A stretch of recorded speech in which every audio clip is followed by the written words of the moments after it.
الحمد لله وكفى وسلام على عباده الذين اصطفى أما بعد فأعوذ بالله من الشيطان الرجيم بسم الله الرحمن الرحيم قال الله سبحانه وتعالى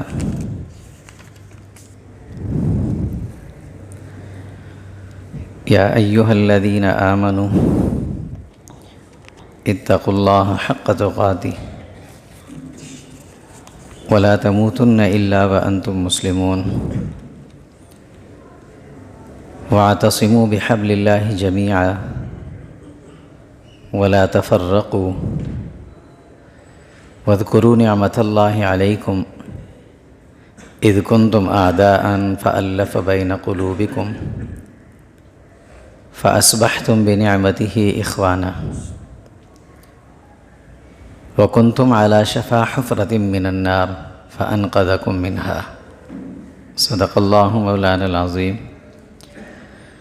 اللهم صل على جسد محمد في الأجساد اللهم صل على روح محمد في الأرواح اللهم صل على روضة محمد في القبور اللهم صل على بلد محمد في البلاد وعلى آله وصحبه وسلم تسليما كثيرا كثيرا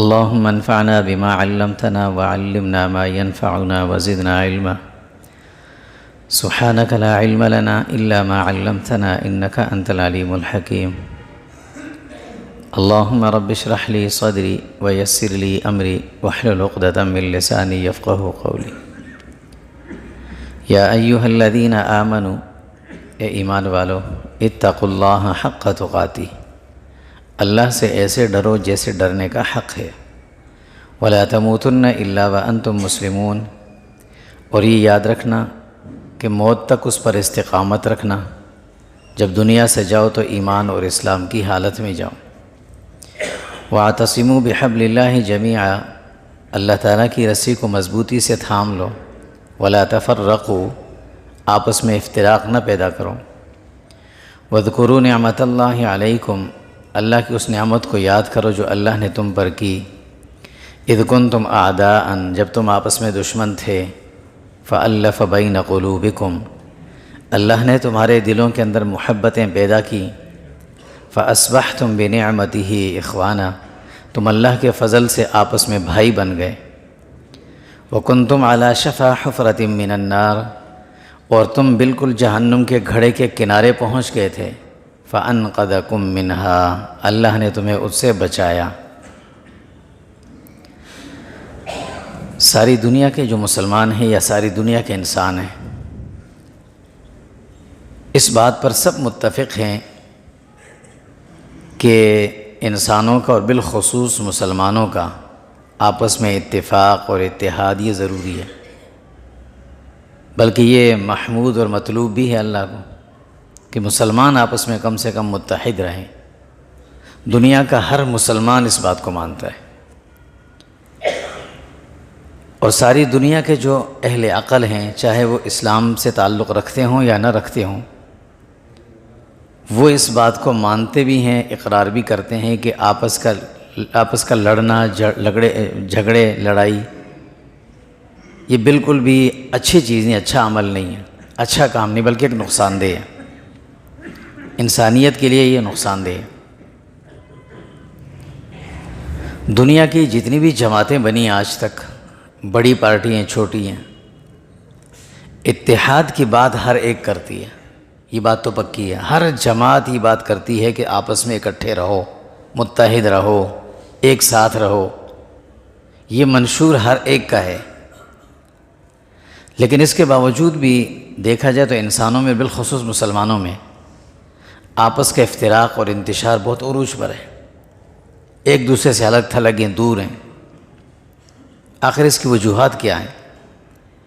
دنیا میں جتنی بھی جماعتیں ہیں مسلمانوں کی، چاہے وہ دین کے نام پہ کام کر رہی ہوں یا سیاست کے نام پہ کام کر رہی ہوں، کسی بھی طریقے سے وہ کر رہی ہوں، ان سب کا منشور یہی ہے کہ مسلمان متحد رہیں، سب ایک ساتھ رہیں۔ تو پھر یہ اختلاف اور افتراق کیوں ایسا ہے؟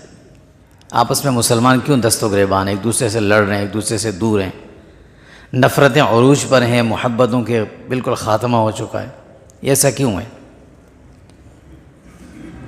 اگر کہیں ہوتا بھی ہے نا آپس میں مسلمانوں کا اتفاق ہے بھی کہیں، تو وقتی طور پر یا کسی ذاتی اغراض کے ماتحت ہو جاتا ہے، ذاتی اغراض کی حد تک اتحاد ہے، وہ بھی وقتی ثابت ہوتا ہے، پھر وہ افتراق میں بدل جاتا ہے۔ اس کی اصل وجوہات کیا ہیں؟ عقل مند انسان وہ ہوتا ہے کہ جو بیماری کو نہ روئے، بیماری کے سبب کو ڈھونڈے، اس کے علت اور سبب تلاش کر کے اس کا علاج ڈھونڈے، اور کامیاب بھی وہی شخص ہوتا ہے۔ تو اس کے اسباب کیا ہیں کہ ساری دنیا کی مسلمان جماعتیں، ہم اپنے ملک سے شروع کرتے ہیں، ہمارے ملک کے اندر جتنی بھی جماعتیں ہیں آپس میں اتفاق، اتحاد، آپس کے بھائی چارے کی بات کرتے ہیں، ایک ساتھ بیٹھنے کی بات کرتے ہیں، لیکن پھر بھی ایسا ہوتا نہیں ہے۔ اس کی وجوہات کیا ہیں؟ ہر جماعت اور ہر گروہ کی سوچ کیا ہے؟ ہر جماعت یہ چاہتی ہے کہ اس کا اپنا خود ساختہ جو پروگرام ہے نا، سب اس پر متفق ہو جائیں۔ یہ ناممکن والی بات ہے۔ جو میری سوچ ہے، میں یہ چاہوں کہ سب میرے ساتھ متفق ہوں اور 100% متفق ہوں، یہ نہیں ہو سکتا۔ جو دوسرے کی سوچ ہے وہ کہتے ہیں کہ نہیں، سب میری سوچ پر متفق ہوں اور میرے ساتھ 100% چلیں، یہ نہیں ہو سکتا۔ اپنی خود ساختہ سوچ کے مطابق جو منشور ہم نے بنایا ہے، اس منشور کو ہم سب پر لاگو کرنا چاہتے ہیں کہ سب اس کے تحت آئیں۔ اس لیے افتراق ہے، اس لیے انتشار ہے، آپس میں متفق نہیں ہے۔ یہ ناممکن سی بات ہے کہ کسی انسانی دماغ کا بنایا ہوا جو قانون، جو ضابطہ، جو پروگرام ہے، ضروری نہیں ہے کہ وہ دنیا کا ہر انسانی عقل اسے قبول کرے، ہر انسان اسے قبول کرے۔ انسان کا بنایا ہوا ہے، کوئی نظام الہی تو ہے نہیں ہے۔ تو انسان کا بنایا ہوا جو بھی قانون، جو بھی ضابطے ہیں انسان کے بنے ہوئے، وہ انسان اپنی حد تک تو بہتر سمجھ سکتا ہے اس کو، لیکن ضروری نہیں کہ دوسرا بھی اس سے متفق ہو۔ یہ ہے نظریات کا اختلاف، سوچ کا اختلاف۔ اور ہر جماعت یہ چاہتی ہے کہ جو میں نے بنایا، جو میں سمجھ رہا ہوں، یہ میں دوسرے پر بھی لاگو نہ کروں بلکہ تھوپ دوں اس کے اوپر، یہ اس کو ماننے پر مجبور ہو۔ اور دنیا میں ایسا ہو نہیں سکتا کہ اللہ نے جتنے بھی ذی عقل انسان بنائے، ہر ذی عقل دوسرے ذی عقل سے 100% متفق ہو، ناممکن بات ہے۔ ہاں، انبیاء علیہم السلام اور صحابہ کی بات کچھ اور تھی، وہ زمانہ اور تھا، آج کے دور کی بات کر رہے ہیں۔ اگر یہ سارے جماعتیں، سارے لوگ، سارے انسان، سارے مسلمان اس گروہی تعصب، اس آبائی تقلید اور اس موروثی سوچ اور سیاست سے ہٹ کر دیکھیں نا، اس سے ذرا ہٹ کر دیکھیں، تو انہیں یہ بات سمجھ آ جائے گی، ہم سب کو سمجھ میں آ جائے گی کہ ایک نظام ایسا ہے کہ جس نظام کے تحت آ کر یہ سب اکٹھے ہو سکتے ہیں، سب ایک ساتھ متفق ہو سکتے ہیں۔ اور وہ کون سا نظام ہے؟ وہ نظام الہی ہے، شریعت مطہرہ کی شکل میں اللہ نے جو رسول اللہ صلی اللہ علیہ وسلم کو دیا، وہ تھا بس۔ جب آپ کا منشور 100% اس کے مطابق ہوگا، ہر آدمی متفق ہوگا، کسی کو اشکال اعتراض نہیں ہوگا۔ لیکن مسئلہ یہی ہے کہ میرا اپنا منشور ہے اور میں چاہتا ہوں کہ دوسرا بھی اس پہ آئے، بلکہ دوسرے کو مجبور کروں اس میں شامل کرنے کی، یہ ناممکن والی بات ہے۔ اگر انسان اپنی عقل کو تھوڑی دیر کے لیے اگر سوچنے پہ لگائے تو عقل ہی اس کو یہ بات سمجھا دے گی کہ بھائی ضروری نہیں ہے کہ تم 100% صحیح ہو، دوسرے غلط ہو سکتے ہیں، تم خود بھی غلط ہو سکتے ہو۔ لہٰذا بہتر اور مناسب طریقہ یہ ہے کہ ہر انسان کی سوچ کو اہمیت دو۔ صرف اس نظام الہی، جو قانون الہی ہے، جو دستور الہی ہے، جو منشور الہی جو انسان کے لیے بنا گیا ہے، اس پر سب متفق ہو سکتے ہیں۔ اللہ تعالیٰ فرماتے ہیں وَاعْتَصِمُوا بِحَبْلِ اللَّهِ، اس اللہ کے بنائے ہوئے نظام کو مضبوطی سے پکڑ لو، وَلَا تَفَرَّقُوا، ادھر ادھر مت جاؤ، نکلو نہیں اس سے، اس نظام کو چھوڑو نہیں، اس سے ہٹو نہیں، اور اپنی طرف سے کچھ چیز پر لاگو کرنے کی کوشش نہ کرو۔ اللہ فرماتے ہیں اگر تم نے ایسا کرنا، اپنے پچھلے دور کو یاد کرو، وَاذْكُرُوا نِعْمَتَ اللَّهِ عَلَيْكُمْ إِذْ كُنْتُمْ أَعْدَاءً، وہ دور تمہیں یاد نہیں ہے تمہارے آباء و اجداد کا وہ دور تمہیں یاد نہیں جب آپس میں دشمن تھے، ذرا ذرا سی باتوں پہ لڑتے، قتل و قتال، ایک دوسرے کو مارتے تھے. اور اللہ فرماتے ہیں حال یہ تھا کہ وَكُنْتُمْ عَلَى شَفَا حُفْرَةٍ مِّنَ النَّارِ، تم جہنم کے گھڑے کے بالکل قریب پہنچے ہوئے تھے. فَأَنْقَذَكُم مِّنْهَا، اللہ نے وہاں سے تمہیں نکالا، واپس بلایا. پھر اللہ نے تم پر فضل کیا، دلوں میں محبتیں پیدا کی. فَأَصْبَحْتُم بِنِعْمَتِهِ إِخْوَانًا، اب تم آپس میں بھائی بنے ہوئے. پھر اللہ نے تمہیں ایک بہترین نام دیا، انما المؤمنون اخوہ، تمہیں سمجھا بھی دیا، نام دیا کہ تم جتنے ایمان والے ہو، جس نے لا الہ الا اللہ محمد الرسول اللہ کلمہ پڑھ لیا، یہ مسلمان ہے، تمہارا بھائی ہے. اور ساری دنیا کے مسلمان اس بات پر متفق ہیں، یہ عقیدہ ہے مسلمانوں کا، کہ جو شخص بیت اللہ کو اپنا قبلہ مانتا ہو، کلمہ طیبہ پڑھتا ہو، بیت اللہ کو قبلہ مانتا ہو، اس کی طرف رخ کر کے نماز پڑھتا ہو، اور شرائع دین میں سے کسی چیز کا انکار نہ کرتا، وہ مسلمان ہے. سارے بھائی ہیں، آپس میں رہو ایک ساتھ. اب اللہ فرماتے پھر اس طرف کیوں چلے گئے کہ پھر اب اس جہنم کے گھڑے کی طرف جا رہے ہو. لہٰذا بنیادی فرق یا بنیادی اختلاف کا سبب جو ہے وہ یہی ہے کہ ہر آدمی اپنی سوچ کو اپنا منشور بنایا ہوا ہے. ہر جماعت کے پاس اپنی ایک سوچ ہے، اپنا ایک منشور ہے، اور وہ چاہتی ہے کہ میرا یہ منشور سارے ہو بہو مان لیں. یہ ہو نہیں سکتا، کیونکہ انسان کا بنایا ہوا منشور ہے، ضروری نہیں دوسرا انسان اسے قبول کرے. اللہ نے جو ہمیں ایک نظام قانون دیا ہے، ایک منشور زندگی دیا، ایک دستور زندگی دیا ہے، وہ ہے قرآن مجید کی شکل میں. اب اللہ کیا فرماتے ہیں؟ سب سے پہلا کام کہ اللہ کے دیے ہوئے اس نظام کو اپناؤ. پہلا کام یہ کرو، وَاعْتَصِمُوا بِحَبْلِ اللَّهِ. حضرت عبداللہ بن مسعود رضی اللہ تعالیٰ عنہ قرآن کریم کی تفسیر کرتے فرماتے ہیں بِحَبْلِ اللَّهِ ای بِکتاب اللہ، اللہ کی کتاب مراد ہے، سے آسمان سے اتری ہوئی یہ کتاب ہے، اس کو پکڑو. اس میں کیا ہے، اس پہ عمل کرو. یہی وجہ تھی جب 1947 میں پاکستان جب وجود میں آیا تو اس وقت بات چلی کہ پاکستان کا منشور کیا ہوگا، اس کا دستور کیا ہوگا، قانون کیا ہوگا. حضرت قاضی اعظم رحمہ اللہ نے اس وقت یہ کہا تھا کہ قرآن سے بڑھ کر کوئی قانون نہیں، یہی ہمارا قانون ہے، یہی ہمارا دستور ہے، یہی ہمارا منشور ہے. تو یہ ہے سب سے پہلا کہ اس نظام الہی کے مطابق اپنے کو ڈھالنے کی کوشش کرو، پہلا کام.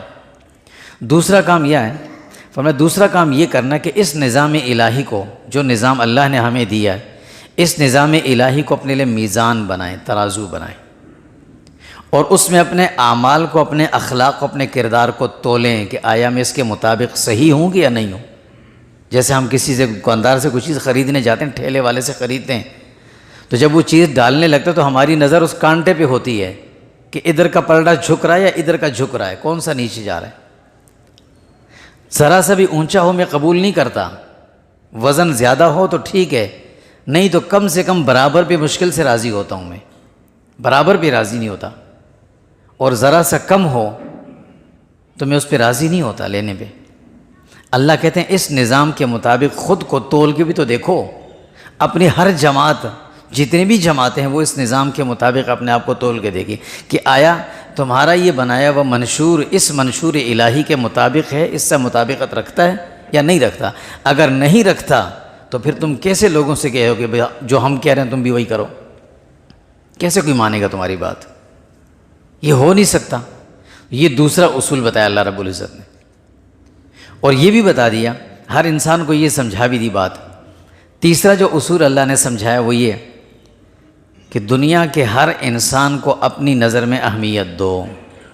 ہر انسان اللہ کی نظر میں انسان ہے، اور ہر مسلمان کی اللہ کی نظر میں ایک اہمیت ہے. اللہ کے نبی نے بیت اللہ کی طرف اشارہ کرتے ہوئے کہا تھا بہت بڑے عظمت والی جگہ ہو، لیکن ایک انسان مسلمان کا خون تب سے زیادہ عزت والا ہے، مقدس ہے. اپنی نظر میں ہر انسان کو اہمیت دو. دنیا کا ہر انسان انسان ہے، ہر انسان کو وہی حقوق استعمال کرنے کی اجازت ہے جو اللہ نے اس کو دی ہے. آپ اسے کیوں مجبور کرنے کہ جو میں کہہ رہا ہوں وہی کرو؟ ہاں ایک دستور ہے، ملک کا قانون ہے، اس قانون کی خلاف ورزی اگر ایک آدمی کرتا ہے تو وہ قانون کی نظر میں مجرم ہے، وہ الگ بات ہے. لیکن مذہب کی اور اسلام کی روشنی میں اگر دیکھا جائے تو اسلام ہمیں یہ سمجھاتا ہے کہ ہر انسان کو اہمیت دو، ہر انسان کو اہمیت دو، اس کی سوچ کو اہمیت دو، اس کی فکر کو اہمیت دو۔ ٹھیک ہے بھی تم اچھا سوچ رہے ہو، دنیا میں کوئی انسان ایسا نہیں ہے جو اپنے لیے غلط سوچے، ناجائز سوچے۔ غلطی ہو سکتی ہے، غلط نہیں ہو سکتا۔ غلط یہ ہوتا ہے کہ اسے پتہ ہے میں غلط ہے پھر بھی کر رہا ہے، یہ غلط ہے۔ اور غلطی یہ ہے کہ اس کو پتہ نہیں بیچارے کہ وہ کر رہا ہے اچھا سمجھ کے وہ ہو رہی ہے۔ غلطی کو غلطی اور غلط کو غلط کہنا سمجھیں۔ اللہ یہ ہمیں کہہ رہے ہیں کہ یہ چیز سمجھو۔ تو ہر انسان کو اپنی نظر میں اہمیت دینا، اس کے دستور کو، اس کے منشور کو، اس کی سوچ کو اہمیت دینا، اس کو تسلیم کرنا۔ بے شک میں اس سے متفق نہیں ہوں، ٹھیک ہے نہیں ہوں، لیکن میں اس بات پر بھی اس کا بھی مکلف نہیں ہوں کہ اپنی سوچ اس پر مسلط کروں، یہ بھی نہیں۔ وہ اپنا کرے، میں اپنا کر رہا ہوں۔ اچھا سوچ رہا ہے، ہاں اچھا بتانے کی ذمہ داری ہے مجھے، اچھا منوانے کی ذمہ داری نہیں ہے مجھے۔ اللہ رب العزت نے ہمیں اس دستور کے مطابق تیسرا اصول یہ سمجھایا کہ یہ ضروری نہیں ہے کہ وہ آدمی 100% غلط ہو، غلط میں بھی ہو سکتا ہوں، میری سوچ غلط ہو سکتی ہے، میری سمجھ میں نہیں آ رہا ہوگا۔ ایک عجیب چیز یہ ہے، ہمارے اختلافات کیوں پیدا ہوتے ہیں؟ ہر وہ آدمی جو اپنے فیلڈ میں کام کر رہا ہوتا ہے اور جو اس سے باہر بیٹھا، وہ باہر والا اس پہ اپنے مشورے تھوپنا چاہتا ہے، تبھی تو خرابی پیدا ہوتی ہے۔ جس کو پتہ نہیں، جس آدمی نے کام کرنا ہوتا ہے نا، جو کام کر رہا ہوتا ہے، ہم 10 دفعہ دن میں حکمرانوں کو غلط کہتے ہیں، ٹھیک ہے ان کی غلطیاں بھی ہوں گی ہیں، لیکن جس جگہ وہ کام کر رہے ہیں وہاں ان کو بہت ساری چیز انسانوں کو لے کے چلنا ہوتا ہے، ایک آدمی کو لے کے نہیں چلنا ہوتا۔ ایک چھوٹی سی مثال لینا، ہم گھر کے اندر 10-12 آدمی اگر ہوں، ایک بیٹا ضدی ہے، ایک بہت فرما بردار ہے، تو ہمیں ان دونوں کو لے کے چلنا ہوتا ہے، کبھی اس کی ماننی کبھی اس کی ماننی ہوتی۔ اب اگر اس کی مانتے ہیں وہ اعتراض کرنا ہے، اس کی مانے یہ اعتراض کرے، تو یہ انتشار بنے گا۔ ماننی سب کی ہوتی ہے۔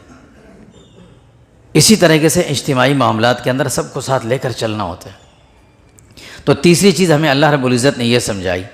چوتھی بات جو اللہ رب العزت اس نظام کے تحت ہمیں سمجھا رہے ہیں وہ کیا ہے کہ رنگ اور نسل کا جو اختلاف تمہارے اندر ہے اس کو ختم کرو۔ یہ چیز جاہلیت کے دور سے آئی تھی اور وہ انسانی نسلوں سے نکلی نہیں، ابھی تک موجود ہے۔ رنگ و نسل کا تفاوت اب بھی موجود ہے،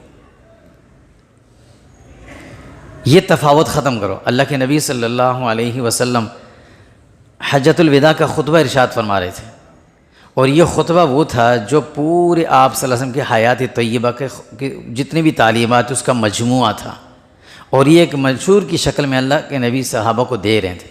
اس میں فرماتے ہیں بھائی یہ یاد رکھو، کسی کالے کو گورے پر، کسی گورے کو کالے پر فوقیت حاصل نہیں ہے، یاد رکھنا۔ کوئی عرب یہ نہ سمجھے کہ میں عربی ہوں، عجمی پر مجھے فوقیت حاصل ہے، نہیں، کسی عجمی کو عربی پر فوقیت حاصل نہیں ہے الا بالتقوی۔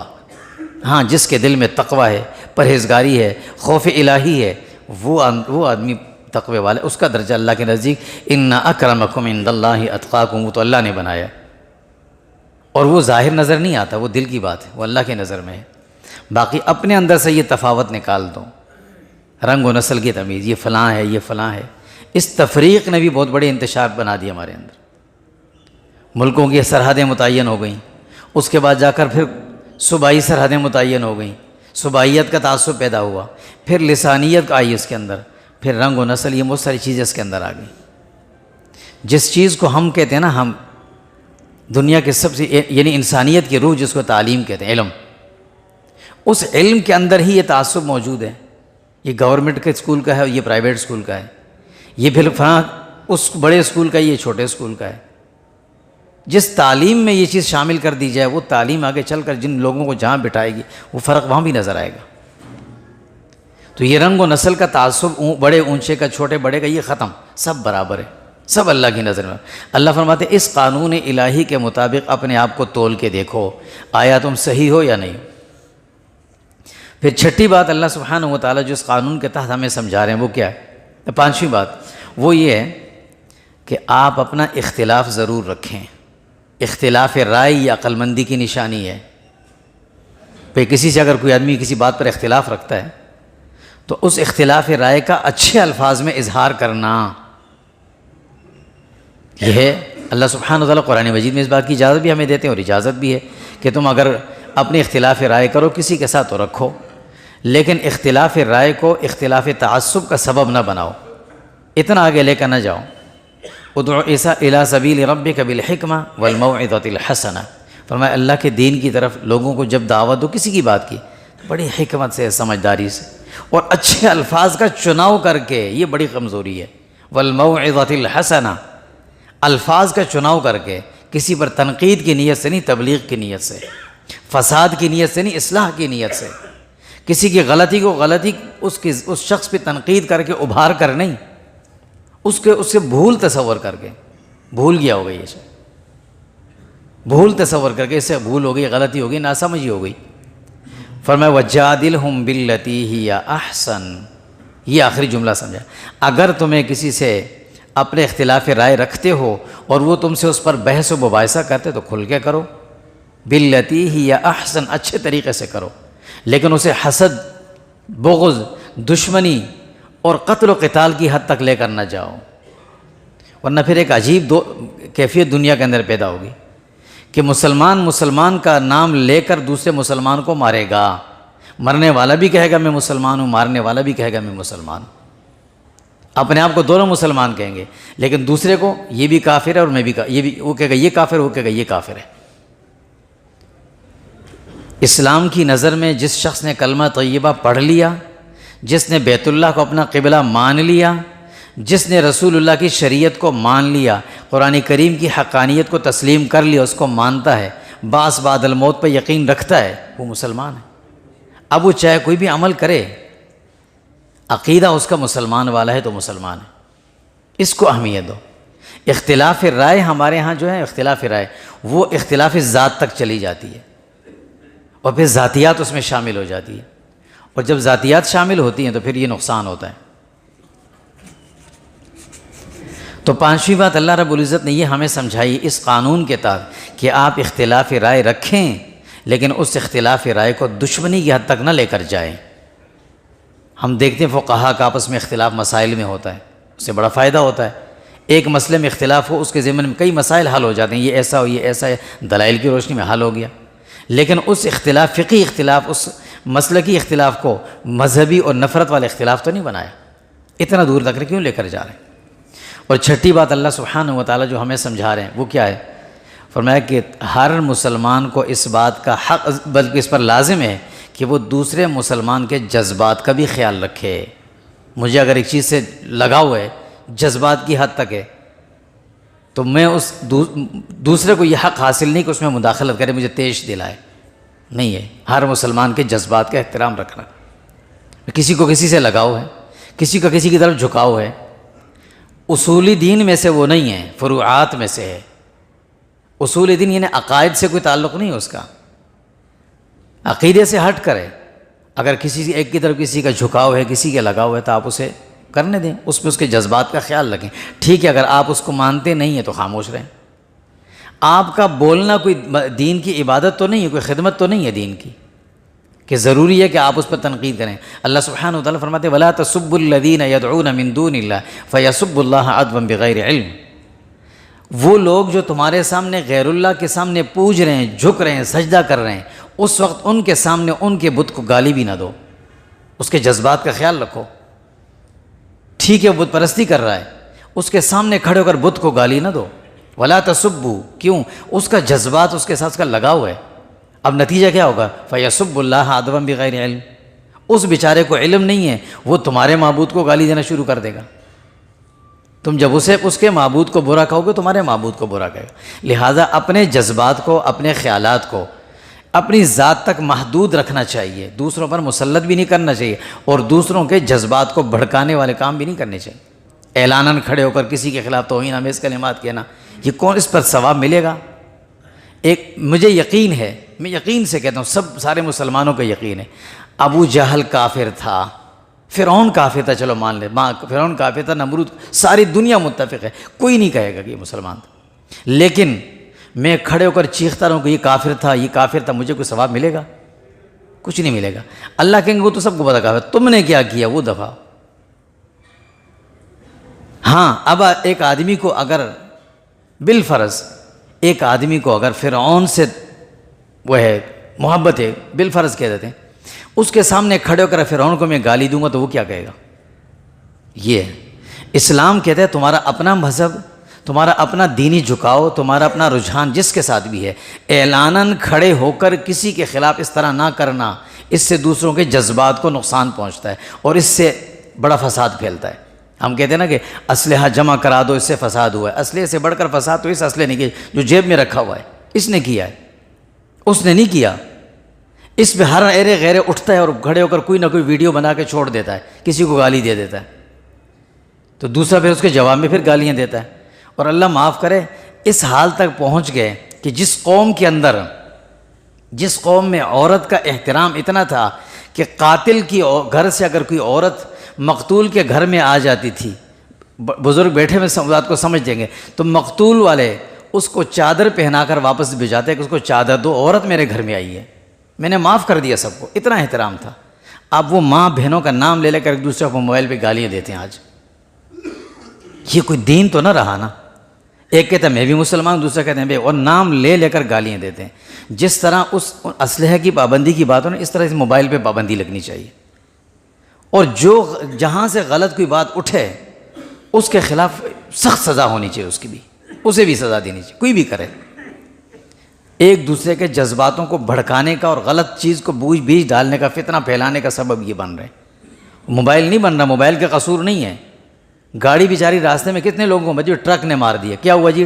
ٹرک نے ایکسیڈنٹ ہو کے ٹرک نے مار دیا، بس نے مار دیا، بس نے تھوڑی مارا، وہ جو چلا رہا تھا اس کو پکڑو، اس نے کیا ہے، تو قصور اس کا ہوتا ہے۔ اللہ رب العزت فرماتے ہیں یہ نہ کرو، ہر آدمی دوسرے کے جذبات کا خیال رکھیں۔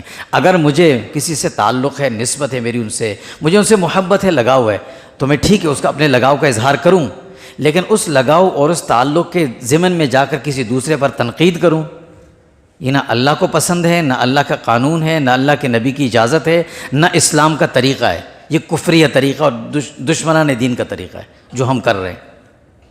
تو اللہ سبحانہ و تعالیٰ نے ہمیں یہ بات سمجھے۔ اللہ کے نبی صلی اللہ علیہ وسلم کی ایک بہت ہی زبردست بات، اللہ کے نبی کی تو ہر بات عجیب تھی۔ فرمایا اللہ رب العزت نے، انسان سے اللہ رب العزت 3 باتیں اللہ کو پسند ہیں، 3 ناپسند ہیں۔ ہر انسان کی 3 باتیں اللہ کو پسند ہیں بڑی، اور 3 باتیں اللہ کو ناپسند ہیں۔ پسند کیا ہے؟ فرمایا عبادت اللہ کی کرو، سب کرتے ہیں، عبادت اللہ کی کرو۔